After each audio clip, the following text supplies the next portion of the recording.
பத்திரிகை நண்பர்களுக்கும் ஊடக அனைவருக்கும் வணக்கம். நானும் பிரியாவும் அந்தகன் தி பியானிஸ்ட் படத்துக்கு ப்ரொமோஷனுக்காக இங்கே வந்திருக்கோம். அந்த படம் வந்து ஆகஸ்ட் 9th ரிலீஸ் ஆக போகுது. ஸோ அது ஒரு ப்ரொமோஷன் ஆக்டிவிட்டியாக இன்றைக்கி வந்து மதுரை முடிச்சுட்டு இப்போது திருச்சி வந்திருக்கோம். திருச்சியில் வந்து SRM இன்ஜினியரிங் அந்த காலேஜில் இன்ஸ்டியூஷனில் அந்த யூனிவர்சிட்டியில் போயிட்டு நாங்கள் கலந்துக்கிட்டோம். அண்ட் இப்போ உங்களை மீட் பண்ணுறோம். எந்த மாதிரியான கதைகள்? It's a dark comedy mixed with a little thriller and a murder mystery. எல்லாம் இப்போ தமிழ்லேருந்து ஆமாம், போகிறாங்க, ஹிந்திலேருந்து அந்த இல்லை இப்போ அந்த இது மாறிடுச்சுங்க. இப்போ எந்த மொழியில் எடுத்தாலும் இட்ஸ் பேன் இண்டியா ஃபிலிம் தான். இப்போ ஃபஸ்ட்டு இது ஒரு பேன் இண்டியா ஃபிலிம் ஜீன்ஸ் ஒரு படம். அது வந்து எடுத்த மொழி வந்து தமிழ். இருந்தாலும் வந்து ஆல் அக்ராஸ் இந்தியா ரிலீஸ் ஆகிடுச்சு எல்லா மொழியிலையும். அங்கேருந்து ஆரம்பிச்சது தான் இப்போ இன்றைக்கி வந்து எந்த படம் வந்தாலும் அது வந்து நம்ம கன்னடாவில் எடுத்தாலும் இல்லாட்டி மலையாளத்தில் எடுத்தாலும் தெலுங்கில் எடுத்தாலும் தமிழில் எடுத்தாலும் இல்லை ஹிந்தியில் எடுத்தாலும் எல்லா மொழியில் வந்து அந்த படங்கள் ரிலீஸ் ஆகிட்டுருக்கு. ஸோ இனிமேல் அந்த இது கிடையாது. ஜீன்ஸில் பார்த்த மாதிரி தான் சார் போய் இருக்கீங்க. தேங்க்யூ. சின்ன கேப் இருக்குது, அது எப்படி? இல்லை, அது வந்து நானாக ஏற்படுத்த விஷயம் தான். பட் அது ஓகே, அது பரவாயில்ல. அது வந்து ஒரு படம் பண்ணுவேன். அந்த படத்துக்கு என்னென்ன டைம் தேவைப்பட்டதோ அதை எடுத்துக்கிட்டேன், அவ்வளோதான். சார், பொதுவாக ஒரு நேரத்தில் ரசிகர்கள்லாம் சொல்கிறது வந்து ஒரு நேரத்தில் நல்ல படங்கள் நல்லா கலக்கணும், ஒரு சூப்பர் ஸ்டார் நல்லா பண்ணார், நல்லா ஃபிலிம்லாம் நல்லா பண்ணார் அப்படின்னு அந்த கேப் இருக்குது. நல்ல கதைக்காக வெயிட் பண்ணீங்களா இல்லை? அது கேப்புன்னு அது கிடையாது. சரி, நான் சொன்ன மாதிரி இப்போது நான் இது ஒரு ரொம்ப லென்த்தியாக பேசணும் இந்த விஷயம். அப்படி இல்லாமல் இப்போ வந்து ஒரே விஷயம் வந்து இப்போ அந்தங்கன்னு எடுத்துக்கிட்டோன்னா அதுக்கான டைம் தேவைப்பட்டது. ஒரு விஷயம் வந்து பார்த்து பண்ணியிருக்கோம் இந்த படத்தில். ஸ்டார் காஸ்ட்டாக இருக்கட்டும், இந்த படத்தில் வந்து ஸ்டார் காஸ்ட் பார்த்திங்கன்னா ஒரு பக்கம் சிம்ரன், அப்புறம் பிரியானந்த் இருக்காங்க, அப்புறம் முத்துராமன் கார்த்திக் சார் இருக்கார், சமுத்திரக்கனி சார் இருக்கார், யோகி பாபு, அதுக்கப்புறம் கேஎஸ் ரவிக்குமார் சார், அப்புறம் வந்து ஊர்வசி மேடம் இருக்காங்க, ஒரு நட்சத்திர பட்டாளமே பெசநகர் ரவி இருக்கார், வனிதா விஜயகுமார் இருக்காங்க, மோகன் வைத்தியா, சொல்லிகிட்டே போகலாம். ஏன்னா ஒரு கேரக்டருக்கு வந்து ஒரு நல்ல ஒரு ஆர்டிஸ்ட் தேவைப்பட்டது.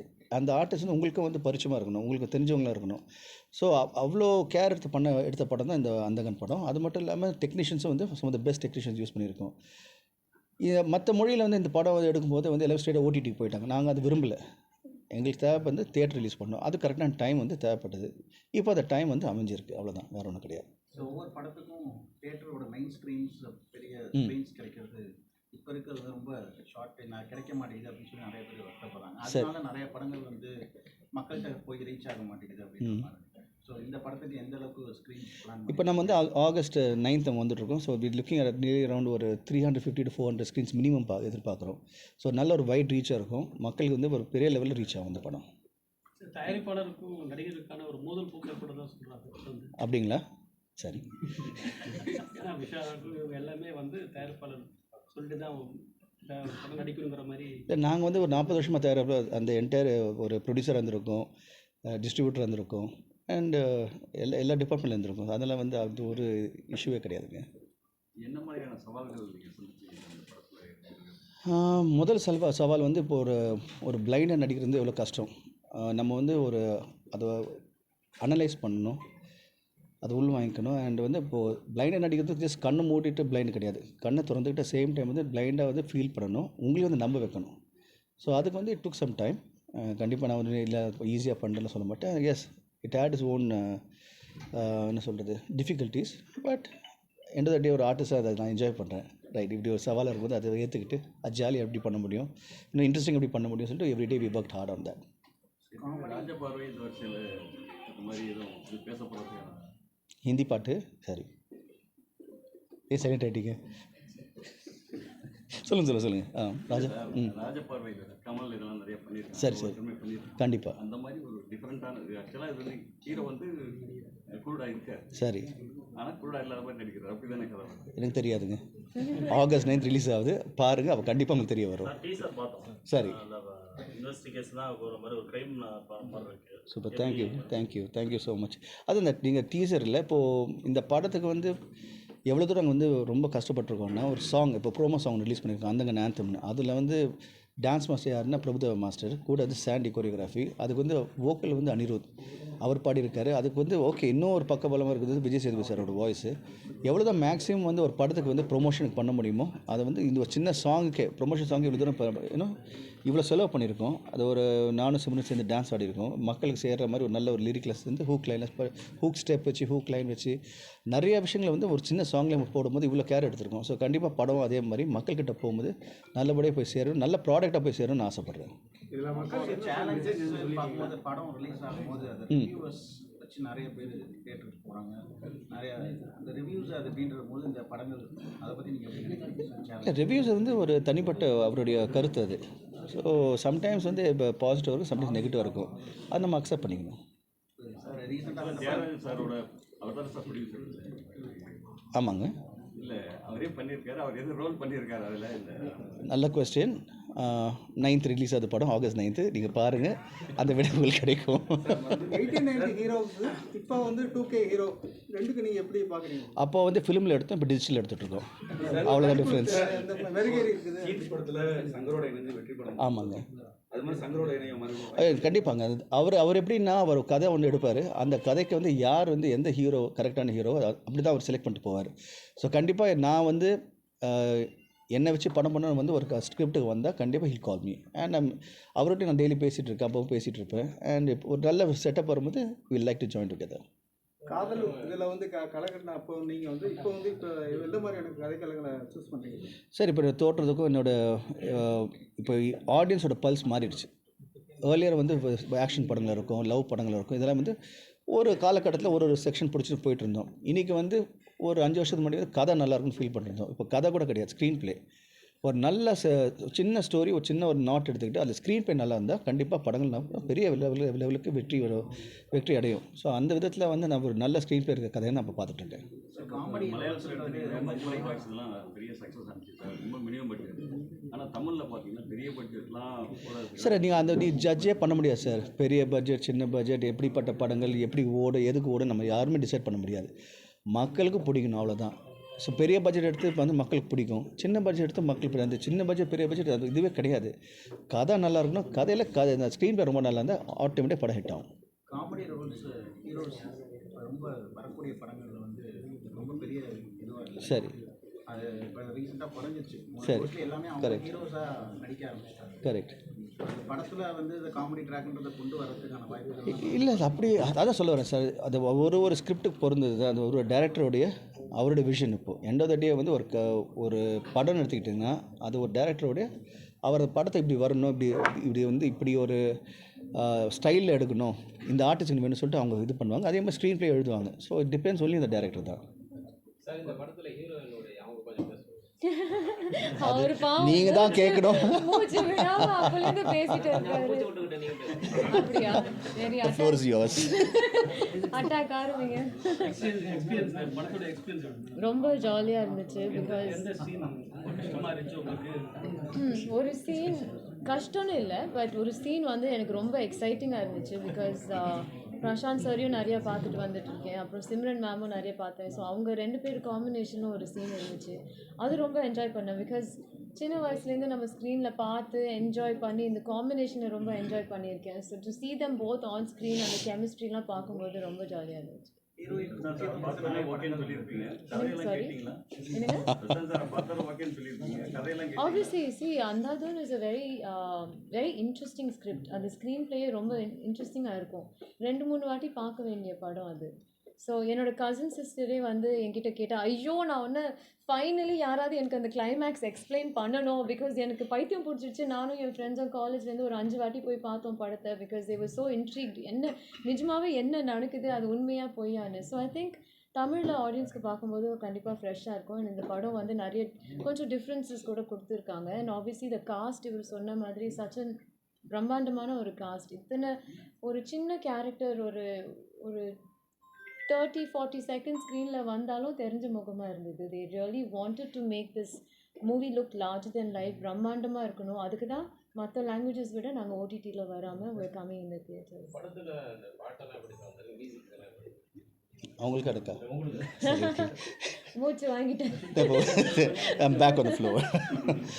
சார் பாடல் ரொம்ப நல்லா வந்திருக்கு சார். இப்போ இந்த அந்தகன் ஆந்தம் இப்போது ரீசெண்ட் இந்த ப்ரோமோ சாங் பண்ணியிருக்கோம். ஆடியன்ஸுக்கு பிடிக்கிற மாதிரி சில குவர்க்கியான சாங்ஸ், சில தத்துவம் பாடல் கூட ஒரு அதாவது ஒரு யோசிச்சு ஒரு சாங் இருக்குது. அண்ட் என் காதல்னு சொல்லிட்டு ஒரு நல்ல ஒரு ரொமான்டிக் சாங் ஒன்று இருக்குது. ஸோ எவ்ரி ஜானருக்கு, அது ரொமான்ஸ் ஒன்றுனா அதுக்கு ஒரு பாட்டு இருக்குது, காமெடி ஒன்றுனா அதுக்கு ஒரு பாட்டு இருக்குது. ஸோ வி ஹேவ் என்னென்ன செக்மெண்ட் இன்னும் அட்ரஸ் பண்ண முடியுமோ நம்ம பண்ணியிருக்கோம். அந்த ஃபியூச்சர் ரெமோ வரும்போது சந்தோஷ் நாராயண் சார் ட்ரிக் பண்ணி இந்த ஆமாம் சார். அது கிளாரிஃபை பண்ணியாச்சு அது சார். அது வந்து எதுவுமே அவரோட இல்லை சார். இப்போ நாங்கள் மட்டும் சாங் ரிலீஸ் பண்ணியிருக்கோம், அந்த ஹூக் ஸ்டெப் ட்ரெண்டிங்காக இருக்குது. ஸோ அது ரிசப்ஷன் நல்லா வந்துட்டுருக்கு, அதுக்கு நான் சந்தோஷப்படுறோம், அவ்வளோதான். But you know the interesting thing, Andagan also ஒரு thriller, ஒரு dark comedy எல்லாமே, but in the end of the day it's also a musical because அவர் ஒரு pianist இந்த கதையில். So I think the music is amazing. இந்த படத்தில் நாங்கள் shoot பண்ணும்போது ரொம்ப என்ஜாய் பண்ணோம். படமாக பார்க்கும்போது the songs are part of the story. ஒரு இமேஜினேஷனில் எங்கேயும் போயிட்டு ஒரு லொக்கேஷன் சடனாக வந்து ஃபாரின் போகிற மாதிரி எதுவுமே இல்லை. So the music is inbuilt with the screenplay. So அது I think ரொம்ப இன்ட்ரெஸ்டிங்காக இருக்கும் ஆடியன்ஸ்க்கு பார்க்கும்போது. அண்ட் இந்த படத்தில் இன்னொரு முக்கியமான விஷயம் என்னென்னா, இது வந்து ஒரு ஃப்ரெஷ் படமாக நீங்கள் ஃபீல் பண்ணுவீங்க. அது வந்து இந்த சினிமாட்டோகிராஃபி ரவிதாஸ் சாரோட கேமரா அண்டு புது சிக்னேச்சர் ப்ரைம்னு ஒரு கேமரா வச்சு ஷூட் பண்ணோம். ஸோ நீங்கள் அந்த ரஷஸ் பார்க்கும்போது எங்களுக்கு ஏதோ டிஐ பண்ண மாதிரி இருந்தது. இப்போ அந்த படம் ஃபுல்லாக பார்த்துட்டு அந்த ஃபுல் படம் பார்க்கும்போது எப்படியும் அந்த படம் நான் அப்படியும் ஒரு 100-300 தடவை பார்த்துருப்பேன். நான் வந்து டப்பிங் ப்ராசஸ், எடிட்டிங் எல்லாமே இருந்தது. பட் ஒரு தடவை பார்க்கும்போது ஃப்ரெஷ் படம் பார்க்குற மாதிரி எனக்கு ஃபீலிங் இருந்தது. கண்டிப்பாக ஆடியன்ஸுக்கும் சில படங்கள் வந்து எப்பயுமே எட்டர்னலாக இருக்கும், மெமரியில் இருக்கும் சொல்லுவோம் இல்லையா. ஸோ இந்த படம் பார்க்கும்போது கம்ப்ளீட்டாக ஒரு தமிழ் படம், முழுக்க ஒரு ஃப்ரெஷ் தமிழ் படம் பார்க்குற மாதிரி தான் இருக்கும். ஓடிடி பிளாட்ஃபார்ம் பற்றி சரி, இட் இஸ் டைமுக்கு ஏற்ற மாதிரி ஒரு பிளாட்ஃபார்ம் வரும். இப்போ நம்ம ஃபஸ்ட்டு நம்ம படங்கள் தான் தியேட்டரில் பார்த்துட்டு இருந்தோம். சடனாக பார்த்தா சேட்டலைட் டிவி வந்தது, அப்புறம் கேபிள் டிவி வந்தது. கேபிள் முடிஞ்சதுக்கப்புறம் பார்த்தா யூடியூப் சேனல்ஸ் வந்தது, இப்போ இன்டர்நெட் வந்தது. அது முடிஞ்சப்பறம் இப்போ வந்து OTT. So as times change we get new technology and we have to adapt. அவ்வளோதான் நம்ம பார்க்கணும் தவிர்த்து it's not a hindrance and it also helps the industry. அந்த டைமிங் கேப் ஷார்ட் பீரியடில் இப்போ ரொம்ப சீக்கிரமாக கொடுக்குற மாதிரி இல்லை, அகைன் அது பிஸ்னஸ் சம்மந்தப்பட்ட விஷயங்க. அது ஒரு டைம் மாறும் உங்களுக்கு. ஒரு சில டைமில் வந்து பார்த்தீங்கன்னா ஒரு 6 மாதம் கழிச்சு வந்து ஓடிடி கொடுக்கலான்னு வச்சுருந்தாங்க. இப்போ வந்து நம்ம படம் வந்து சைன் பண்ணும்போது ஓடிடி விற்றுறோம். It all depends on how the business ஒரு இந்த இண்டஸ்ட்ரி மூவ் ஒரு சம்டைம்ஸ் வந்து இப்போது ஓடிடிக்கே போக வேண்டாம், லெட்ஸ் கோ தியேட்டர்ஸ் அப்படின்னு சொல்லிட்டு ஃபீலிங் வரும். ஸோ இட்ஸ் அ சைக்கிள், அந்த காலகட்டத்துக்கு தகுந்த மாதிரி மாறிட்டு இருக்கும். இளைஞர்கள்லாம் வந்து ரீல்ஸ் பண்ணுறதுல வந்து ரொம்ப ஆர்வமாக இருக்காங்க. சரி, இதனால இளைஞர்கள் உயிரெலாம் போகுது. ஆமாம், படத்தில் பண்ணும்போது வந்து அதெல்லாம் சேஃப்டியான உபகரணங்கள் எல்லாமே இருக்குது. ஆனால் இவங்க வந்து அதை பார்த்து நான் ரோட்டில் பண்ணுறேன்னு சொல்லிட்டு நிறையா பேர் இதெல்லாம் உயிர் இழக்கிறாங்க. அந்த இளைஞர்களுக்கு நீங்கள் என்ன சொல்லுங்கள்? இல்லை, நீங்கள் கேட்டது ரொம்ப கரெக்டான கேள்வி. Thank you so much. எல்லாருமே வந்து இப்போது ஒரு பிளாட்ஃபார்ம் கிடச்சிருக்கு. நீங்கள் வந்து ஹீரோ ஆகலாம், நீங்களே வந்து ஆக்டர் ஆகலாம், நீங்களே டைரக்டர் ஆகலாம், நீங்களே கேமராமேன் ஆகலாம். That's a wonderful thing. உங்கள் க்ரியேட்டிவிட்டி எக்ஸ்போஸ் பண்ணுறதுக்கு ஒரு நல்ல ஒரு பிளாட்ஃபார்ம் இருக்குது. பட் உங்களுக்குள்ள ஒரு ரெஸ்பான்சிபிலிட்டி இருக்குது. சேஃபாக பண்ணுங்கள். உங்கள் கண்டென்ட் பண்ணுறீங்களா, அந்த கண்டென்ட் பண்ணும்போது ஒரு 2 விஷயம் ஞாபகம் வச்சுக்கோங்க. அது ஹியூமரஸாக இருக்கணும், யாரையும் ஹர்ட் பண்ணக்கூடாது, பட் நீங்களும் சேஃப்டியாக இருக்கணும். அது ரொம்ப முக்கியம். அந்த ரீல் பண்ணுறதுன்னு சொல்லிட்டு நிறைய தடவை நீங்கள் சொன்ன விஷயங்கள்லாம் நடந்திருக்கு. ரொம்ப கஷ்டமாக இருக்குது பார்க்க. ஸோ இந்த ப்ரெஸ் மீட் மூலிமா த்ரூ யூ உங்கள்கிட்ட வந்து ஒரே ரிக்வெஸ்ட் தான், சேஃப்டியாக இருங்க, சேஃபாக இருங்க ப்ளீஸ், கேரோட பண்ணுங்கள். பண்ணியிருக்கீங்க சார், நீங்களே ஹெல்மெட் ஆமாம் சார். ஃபைன் போட்டிருக்காங்க. அதை நீங்கள் இப்போ நீங்கள் இதுதான் இந்த கேள்வி கேட்பீங்கன்னு தெரியும் தான் நான் வந்து ப்ரிப்பேர்டாக வந்திருக்கேன். இல்ல ஆனா அதுக்கு முன்னாடி நான் இல்லை சொல்றேன், வேண்டாம். நான் தான் டேர் பண்ணேன். இல்லை ஸோ எனக்கு கொஞ்சம் அந்த கில்ட் எனக்கும் கொஞ்சம் இருக்கு. டேர் பண்ண சொன்னாங்க நாங்க போன ஷோவில். அப்படி இல்லைங்க. இப்போது சமீப காலம் இந்த 1 வருஷம் பார்த்தீங்கன்னா ஹெல்மெட் அவேர்னஸ் சொல்லிட்டு நிறைய பண்ணியிருக்கேன். தமிழோட முழுக்க வந்து நிறைய ஃப்ரீ ஹெல்மெட்ஸ் நான் வந்து டிஸ்ட்ரிபியூட் பண்ணியிருக்கேன். நீங்களும் அந்த நியூஸை நிறைய தடவை கவர் பண்ணியிருக்கீங்க. நாகர்கோயில் ஆரம்பித்து திருச்சி, மதுரைன்னு சொல்லிட்டு நிறைய இடத்துல வந்து ப்ரெஸ் மூலியமாக தான், த்ரூ ப்ரெஸ் மூலியமாக ஹெல்மெட் வந்து தயவு செஞ்சு வேர் பண்ணிவிட்டு வண்டியை ஓட்டுங்க, சேஃபாக ஓட்டுங்க, நிதானமாக ஓட்டுங்கன்னு நான் தான் வந்து சொல்லிகிட்டு இருக்கேன். இப்போது இந்த இன்சிடென்ட் மூலிமா எனக்கு வந்து 1 more பிளாட்ஃபார்ம் கிடச்சிருக்கு. தயவு செஞ்சு ஹெல்மெட் போட்டு ஓட்டுங்க. அது எனக்கு இல்லை, உங்களுக்கும் உங்கள் குடும்பத்துக்கும் முக்கியம். அது நீங்கள் எங்கேயாவது போகிறீங்களா, ஒரு 5 minutes முன்னாடி ஸ்டார்ட் பண்ணுங்கள். அவசரமாக வண்டி ஓட்டாதீங்க. நம்ம நிறைய தடவை பைக்கில் பார்க்குறோம், அப்படி பெண்ட் அடிச்சு கட்டடிச்சு போகிறது. எதுக்கு? ஒரு 2 minutes லேட்டாக போனாலும் ஒன்றும் ஆகாது. பட்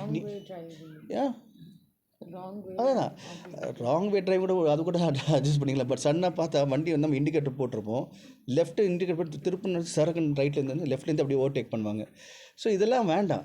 என்ன எண்ட் ஆஃப் த டே உங்களுக்கும் ஃபேமிலி இருக்குது. உங்களுக்கு எதாவது ஒன்று ஆயிடுச்சுன்னு வைங்களேன், அது யாரை பாதிக்கும்? உங்கள் ஃபேமிலி தான் பாதிக்கும். So again through this press meet எனக்கு ஒரு சான்ஸ் கிடச்சிருந்து ரொம்ப சந்தோஷப்படுறேன். இது மாதிரி ஹெல்மெட் போட்டு ஓட்டுங்க, சேஃபாக இருங்க. விஜய் சார் பார்த்துருக்கீங்க, அது எப்படி? இட்ஸ் ஆக்சுவலாக இட்ஸ் அ ஃபென்டாஸ்டிக் மூவி. இப்போ இன்னும் அடுத்த அப்டேட் இப்போ ரீசெண்டாக இப்போது ப்ரொடியூசர்ஸை போட்டிருக்காங்க, 3rd வரப்போகுது. நானும் ஆவலாக காத்துட்ருக்கேன். உங்களை மாதிரி நானும் ஒரு இப்போ ரசிகனாக உட்காந்து நான் காத்துட்ருக்கேன். ஸோ கண்டிப்பாக நல்ல அப்டேட்ஸ் வரும். அண்ட் அந்த படத்துக்கு வந்து வேறு லெவல் எக்ஸ்பெக்டேஷன் கண்டிப்பாக இருக்கும். படத்தோட அந்த எண்ட் அப்படின்ட்டு சொல்லியிருக்காரு, அது எப்படி? அவருக்கு எண்டில் இருக்காதுங்க, அது அப்படியெல்லாம் இல்லை. He's working towards a different goal. He's going to a different place. So as a brother and as a well wisher, I wish him all success. இல்லை ஃபைனலாக சொல்லியிருக்காரு, விஜய் சொல்லியிருக்காரு. அதான் சார், என்னோட கருத்து சொன்ன அவ்வளோதான். இல்லை அரசியல் தாங்கிறது முடிவு பண்ணிட்டாரு. நல்ல விஷயம், நல்ல விஷயம். அரசியல் அவருக்கு சப்போர்ட் பண்ணுவீங்களா? சார் நான் என்னை பொறுத்த வரைக்கும் யார் மக்களுக்கு நல்லது பண்ணுறாங்களோ கண்டிப்பாக அவங்க சப்போர்ட் பண்ணுவேன், அது யாராக இருந்தாலும். இல்லை இப்போ விஜய் நல்லது பண்ணுறாருன்னு நினைக்கிறீங்களா? அது நீங்கள் தான் சொல்லணும், மக்கள் தான் தீர்ப்பு கொடுக்கணும் அதுக்கு. நீங்கள் அவருக்கு ஆதரவு தெரிவிங்க. சார் யார் நல்லது பண்ணுறோம் கண்டிப்பாக என் ஆதரவு இருக்கும் சார். சார் திரை உலகுக்கு அதாவது திரைப்படத்துறைக்கு ஒரு சவாலாக இருந்தது இந்த தமிழ் ராக்கர்ஸ் அப்படின்னு. சரிங்க, அதோட அட்மினை வந்து திருவண்ணாமலை கைது பண்ணிட்டாங்க. ஓகே. ரொம்ப நாளைக்கு அப்புறம் ஒரு நடவடிக்கையாக இருக்குது. மேலும் இந்த நடவடிக்கை எப்படி பார்க்குறீங்க, எப்படி பார்க்குறீங்க? ஒரு மனுஷனுக்கு கேன்சர் வரும்போது ரொம்ப கஷ்டமாக இருக்கும்.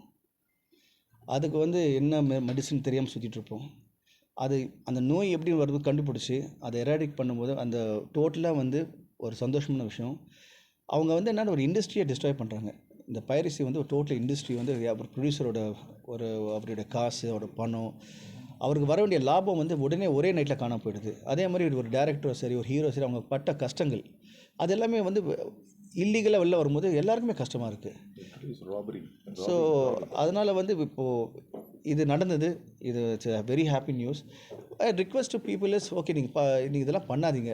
நீங்கள் சப்போஸ் உங்களுக்கு ஒரு இல்லீகல் பிரிண்ட் வந்து பார்க்காதீங்க, அவ்வளோதான் நாங்கள் ரிக்வெஸ்ட் பண்ண முடியும். சார் அவர் நிறைய கோடியில் சம்பாதிக்கும், 5000 பணத்துக்காக அவர் லைவாக ஷூட் பண்ணி. சார் அதான் சார், திருடன் வந்து பெருசாக திருட மாட்டான். இந்த 2 ரூபாயில் மாட்டுற கேஸ் தான் அந்த கேஸ் எதுவும், அவ்வளோதான். சார் நீங்களும் உங்களோட ஃபாதர் அவங்க விடுதலை சிறுத்தை கட்சியில் இருந்ததாக பேசப்பட்டிருக்காங்க, அப்படிங்களா? சரி, உங்களோட கருத்து என்ன?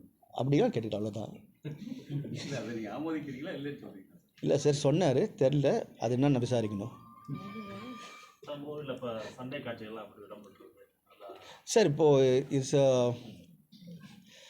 அ த்ரில்லர் மூவி அண்ட் ஒரு பிளைண்ட். இப்போ அது சண்டை காட்சி எப்படி வந்திருக்கு சொல்லிட்டு நீங்கள் இதை நான் ரொம்ப பேசினாலும் it's going to be exposing lot of things. But என்னை பொறுத்த வரைக்கும் இந்த படம் நான் சொன்ன மாதிரி இட்ஸ் ஃப்ரெஷ் தமிழ் ஃபிலிமாக இருக்கும். நீங்கள் பார்க்கும்போது you will definitely have a different feeling. And நீங்கள் சொன்ன மாதிரி ஒரு முக்கியமான பாயிண்ட், இந்த படம் நீங்கள் ஃபஸ்ட் டைம் பார்க்கும்போது நீங்கள் ஒரு படம் பார்ப்பீங்க, நீங்கள் திரும்பி உங்கள் மைண்டில் அது ரெஜிஸ்டர் ஆகிட்டு திரும்பி செகண்ட் டைம் பார்க்கும்போது உங்களுக்கு அது டோட்டலாக மாறும். ஏன்னா இந்த படம் நாங்கள் பண்ண காரணம், ஏன் வந்து ஒரு ஹிந்தி படத்தை எடுத்து தமிழில் பண்ண காரணம் வந்து ஸ்க்ரீன் ப்ளே தான். ரொம்ப இன்டெலிஜென்டான ஸ்க்ரீன் ப்ளே, ரொம்ப அழகாக வந்து இந்த படத்தை வந்து அந்த டைரக்டர் அழகாக எழுதியிருக்காரு. ஸோ அந்த ஒரு காரணத்துக்காக தான் நாங்கள் இப்போ தமிழில் பண்ணோம். அண்ட் இப்போ மக்கள் பார்க்கும்போது இட்ஸ் ஃபென்டாஸ்டிக் ஃபிலிம். தமிழ் மக்கள் பார்க்கும்போது இட்ஸ் அருமையான படமாக இருக்கும். அது 2வது தடவை 3வது தடவை பார்க்கும்போது அப்போ தான் வந்து ஓஹோ இதுதான் நடந்ததோ, இது வந்து இப்படியா அப்படின்னு சொல்லிட்டு உங்களுக்கு யூ வில் ரியலி அண்டர்ஸ்டாண்ட். உங்களுக்கு and you also enjoy it. ஏன்னா வந்து ஒரு இன்டெலிஜென்ட்டாக விஷயம் காமிக்கும், வி ஆல் என்ஜாய் இல்லையா, அடா ஓ அப்படியா, ஓ இதுக்காக தான் நான் அப்படின்னு சொல்லிட்டு அது இந்த படத்தில் இருக்குது. Thank you so much sir. Thank you. யார் உங்களுக்கு ஃபோன் பண்ணுறாங்க தயவுசெய்து சொல்லுங்கள். வேறு ஏதாவது கேள்வி? சார் லேட்டஸ்ட்டாக வந்திருக்காரு. லேட்டஸ்ட்டாக வந்திருக்காரு. ஆமாம் சொல்லுவார். லேட்டெல்லாம் வரமாட்டாங்க, டைமிங்கு எனக்கு இல்லை ஆக்சுவலாக என்னென்னா அதெல்லாம் இல்லை, இங்கே நானும் அவங்கள உட்காந்துருந்து ஃபர்ஸ்ட் எங்களுக்கு அந்த இது கொடுத்துட்டு அப்புறம் வந்து உட்காந்து பின்னாடி தான் வெயிட் பண்ணி முதல்ல ஹீரோயினுக்கு முதல்ல எடுத்து கொடுத்துட்டு கொடுத்து அதுக்கப்புறம் இல்லைன்னு தானேங்க அடுத்தது உள்ள பின்னாடி தான் இருந்தார். திரும்பி பார்க்கலன்னு நினைக்கிறேன் நீங்கள். கடைசியாக ஒரு கேள்வி சார், நீங்கள் ஒரு ஸ்டார் நடிகர், எஸ் சார். நிறைய படங்கள் நடிச்சிருக்கீங்க. சரி சரி இப்போ உள்ள யங்ஸ்டர் நடிகர்களுக்கு நீங்கள் வந்து அட்வைஸ் சார். அட்வைஸ்லாம் சார், இன்றைக்கி வந்து இப்போ நான் வளர்ந்த காலகட்டம் வேறு, இன்றைக்கி இருக்கிற யங் ஜென்ரேஷன் வேறு, டோட்டலாக வேறு. எல்லாமே உலகமே இப்போ அவங்க மொபைல் ஃபோனில் இருக்குது. இன்ஸ்டன்ட் நாலேஜ், எதை பற்றி எது வேணாலும் இன்ஸ்டண்ட்டாக கற்றுக்கலாம். அது வந்து பிளெஸ்ட். இன்றைக்கி இருக்கிற ஜென்ரேஷன் ரொம்ப பிளெஸ்ட். நாங்கள்லாம் வந்து எதாவது விஷயம் தெரிஞ்சுக்கணும், ஒன்று நம்ம வந்து லைப்ரரிக்கு போகணும், இல்லை அப்பா அம்மாட்ட கேட்கணும், இல்லை இல்லாட்டி ப்ரொஃபஸர்கிட்ட போகணும். இன்றைக்கி அப்படிலாம் கிடையாது. ஈவன் 7 வயசு குழந்தைலேருந்து பார்த்தீங்கன்னா அப்படியே ஸ்க்ரால் பண்ணிக்கிட்டு இன்ஸ்டன்ட் இன்ஃபர்மேஷன் கிடைக்குது. ஸோ அந்த நாலேஜ் வந்து அவங்க வந்து ஏபிள் டு அப்சர்வ் ஃபாஸ்டர். எனக்கு வந்து இருக்கிற யங்ஸ்டர்ஸ், தி நியூ ஆக்டர்ஸ் வந்து ஒன்றே வந்து சொல்ல விரும்புகிறேன், you got a lovely acting. Being an actor is a beautiful profession. work hard and success will come. Cinema வளர்றது மாதிரி வெப் சீரியல் பார்த்தீங்கன்னா பயங்கர ட்ரெண்டிங். Correct. அதில் வந்து சென்சார் எதுவுமே கிடையாது. சரி இல்லை இப்போது வந்துடுச்சு இப்போ பண்ணுறவங்களே இவங்க ஹீரோவாக நடிக்கிறவங்களே வெப் சீரியல் போயிட்டாங்க. அதை நீங்கள் எப்படி பார்க்குறீங்க? இல்லை சார் இப்போது இந்த கவர்மெண்ட் ஆஃப் இந்தியா வந்து கண்ட்ரோல் பண்ணுறாங்க. இப்போ எனி ஓடிடி பிளாட்ஃபார்ம் கூட சென்சார் வரப்போகுது. சென்சார் வச்சு கண்டென்ட் இப்போ இந்தியா வந்து திரும்பி again it's going to be our norm. So அதனால் வந்து இப்போது கண்டென்ட் பொறுத்த வரைக்கும் ரொம்பவும் ஜாஸ்தியும் போகக்கூடாது. ஏன்னா வீட்டில் வந்து எல்லோரும் ஃபேமிலி மெம்பர்ஸ் இருக்காங்க. ஸோ ஃபேமிலி மெம்பர்ஸ் தகுந்த மாதிரி நல்ல கண்டென்ட் கொடுத்தா ரொம்ப நல்லாயிருக்கும்.